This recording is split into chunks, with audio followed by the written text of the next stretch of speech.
Bienvenue sur Africa 24 dans cette nouvelle édition du Non-Stop Info au sommaire de l'actualité. Session ordinaire du Parlement panafricain ce lundi 8 mai en Afrique du Sud. Une rencontre placée sous le thème de la jeunesse avec comme invité d'honneur le Burkina Faso. Le Congrès national africain a perdu sa boussole morale. Ce sont les termes employés par Jay Naido du Congrès des syndicats sud-africains. Il estime que le parti au pouvoir agit désormais de façon non éthique et au détriment du peuple. Et les experts et ministres de la communauté économique des États de l'Afrique centrale ont adopté la création d'une zone de libre-échange entre les États membres. Plus tard, le 31 décembre 2017, date butoir, l'Afrique centrale devrait avoir sa zone de libre-échange. La 4e session ordinaire de la 3e législature du Parlement panafricain s'est tenue ce 8 mai à Johannesburg en Afrique du Sud. À l'occasion, les parlementaires panafricains ont fait du président du Burkina Faso, Roch Marc Christian Kaboré, leur invité d'honneur. Ce dernier s'est exprimé devant le Parlement panafricain. Gladys Mwamba. Discours solennel du président burkinabé Roch Marc Christian Kaboré devant les parlementaires panafricains. Une allocution inspirée de son expérience d'ancien président de l'Assemblée nationale du Burkina Faso. En sa qualité de chef de l'État, il a tenu à mettre en avant sa vision du développement du continent africain, mais aussi l'attente des peuples. Les peuples africains attendent de votre institution qu'elle s'implique à fond dans la consolidation de la bonne gouvernance, de la démocratie, de la paix et de la sécurité en Afrique par une lutte sans merci contre le terrorisme, la criminalité transfrontalière, le crime organisé et l'intégrisme religieux. La 4e session ordinaire du Parlement panafricain portait principalement sur l'état de paix et de sécurité sur le continent, des défis majeurs auxquels l'Afrique est confrontée. Le président du pays des hommes intègres n'a pas hésité à rappeler que l'ampleur du combat à mener passe aussi par la souveraineté continentale. Ma conviction est faite que l'Afrique sera ce que les Africains voudront qu'elle soit. Il appartient aux leaders d'opinion et aux élites africaines d'en faire leur combat quotidien. Le Parlement du Burkina Faso est considéré comme faisant partie des pères fondateurs du Parlement panafricain. Chaque année, le président de l'Assemblée nationale burkinabé est membre de la conférence des présidents au Parlement panafricain. En Afrique du Sud, les critiques fusent sur la gestion du pouvoir par l'ANC. Jay Naido du Congrès des syndicats sud-africains a sorti un ouvrage récemment. Dans cet ouvrage, il estime que le Congrès national africain, parti au pouvoir, a perdu, je cite, sa boussole morale. Clément Joël Soala.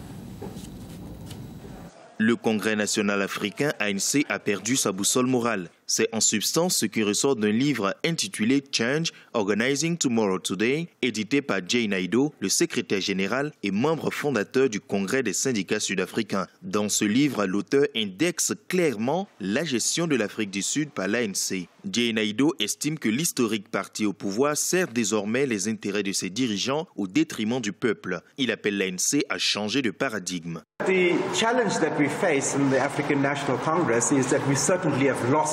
Les défis auxquels nous faisons face au Congrès national africain sont certainement dus au fait d'avoir perdu la boussole morale, au point que les leaders agissent de façon non éthique et contraire à tout ce que ceux de la génération précédente représentaient. La faim, les inégalités, les problèmes dans l'éducation, le chômage, les problèmes économiques sont des situations dénoncées par Jay Naido dans son ouvrage. Peignant ce tableau sombre de la société sud-africaine actuelle, l'auteur reconnaît tout de même que le changement est possible si l'ANC se remet maintenant en question. Les gens comme Jay rappellent à nous, au gouvernement et à la société civile en général que nous devons résoudre les problèmes du pauvre. J'ai aimé lire ce livre. Enseignante que je suis, j'ai été touchée par les valeurs morales à promouvoir en classe et dans les écoles. En réponse aux critiques de Jay Naido dans son ouvrage, l'ANC a estimé que celui-ci exagérait sur les problèmes du parti. L'auteur de son côté persiste et soutient que les réformes annoncées par le président Jacob Zuma ne résoudront pas les problèmes du pays. Au Burkina Faso, le procès devant la haute cour de justice du dernier gouvernement de Blaise Compaoré a été de nouveau renvoyé à lundi 15 mai, le temps que les anciens ministres fassent appel à de nouveaux avocats. Ce lundi 8 mai, en effet, il y a eu un incident d'audience et tous les avocats de la défense ont décidé de boycotter le procès. Les pays membres de la communauté économique des États de l'Afrique centrale ont voté la mise en place d'une zone de libre-échange, l'objectif étant de relancer l'économie des 15 pays membres de cette organisation. Sharon Kamara. Ils ont jusqu'au 31 décembre 2017 pour mettre en place le projet. Les pays membres de la communauté économique des États d'Afrique centrale ont adopté le principe de création d'une zone de libre-échange entre les 11 États membres. Celle-ci vise à faciliter le commerce, mettre fin aux contraintes douanières et inciter les États membres à travailler ensemble. Il est important d'avoir une zone de libre-échange au sein de la CEEAC, au moins pour essayer de résoudre le problème de la libre circulation des personnes et des biens. La communauté économique des États d'Afrique centrale, en proie à des difficultés financières, mise sur le projet de libre-échange pour relancer son économie. Grâce à son territoire qui s'étend sur plus de 6 millions d'hectares et ses 100 millions de consommateurs, la région est favorable aux investissements et au développement des affaires.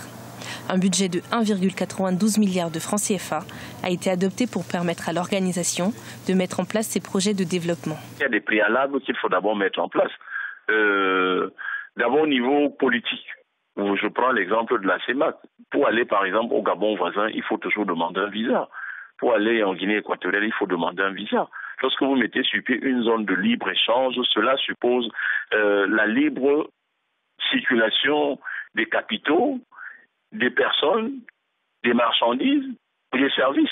Contrairement à la CEDEAO en Afrique de l'Ouest, la CEEAC peine à s'imposer en tant qu'organisation pour le développement économique. Fondée en 1983, l'organisation a mis en place en 2017 de nombreuses réformes qui visent à augmenter son impact économique en Afrique centrale et au-delà. Parmi celles-ci, la zone de libre-échange reste l'objectif principal. L'enseignement de la langue française sera inclus dans les programmes scolaires au Ghana à partir de la rentrée prochaine. Une annonce faite par le président Nana Akufo-Addo lors de sa visite au Togo, mais cette décision ne semble pas faire l'unanimité au sein de la population ghanéenne. Birama Saounera. Au Ghana, la décision du président Nana Akufo-Addo de rendre obligatoire l'enseignement de la langue française dans les lycées fait débat. Chez les enseignants, des voix discordantes se sont levées pour fustiger le projet du chef de l'État. Des parents d'élèves et certains observateurs apprécient la décision du chef de l'État ghanéen concernant l'enseignement de cette langue étrangère qui va faciliter les relations entre le Ghana et ses voisins francophones. Le fait d'apprendre le français va nous faciliter nos relations avec nos trois voisins déjà. Donc moi j'approuve cette décision. Il faut aussi savoir que le Ghana fait partie de la francophonie. Donc c'est impératif pour un pays qui fait partie de la francophonie de parler le français ou avoir le français comme une langue majeure dans le pays. Certains Ghanéens estiment tout de même que l'apprentissage du français ne devrait pas être obligatoire au Ghana. Pour eux, l'État devrait plutôt mettre l'accent sur l'enseignement de certaines langues africaines comme le Yoruba, le Djoula, le Swahili, afin de favoriser l'intégration africaine. Une position que certains observateurs ne partagent pas compte tenu de la place qu'occupe le français à l'international. Les langues africaines sont déjà apprises dans les écoles ghanéennes. Déjà, on peut l'accentuer, mais après, ça reste que des langues. On ne peut pas étudier d'autres matières dans ces langues-là. Le français est la deuxième langue mondiale, la deuxième langue internationale. Donc déjà, on a l'anglais qui est la première langue internationale. C'est un avantage pour nous. Le fait d'apprendre le français va nous donner un deuxième avantage. Dans ce monde qui est devenu un village global, ça va nous ouvrir les siècles pour les Ghanéens. Donc moi, j'approuve cette décision. Ça doit être obligatoire. Ancienne colonie britannique, le Ghana est l'un des pays anglophones de l'Afrique de l'Ouest. Plus d'une cinquantaine de langues y sont parlées, mais l'anglais est utilisé comme la langue officielle du pays. À noter que le président Nana Akufo-Addo a fait cette déclaration lors de sa visite au Togo du 2 au 4 mai 2017. Ce journal a été réalisé par l'ensemble de la rédaction. Merci de l'avoir suivi. Restez sur Africa 24 pour un nouveau rendez-vous de l'actualité.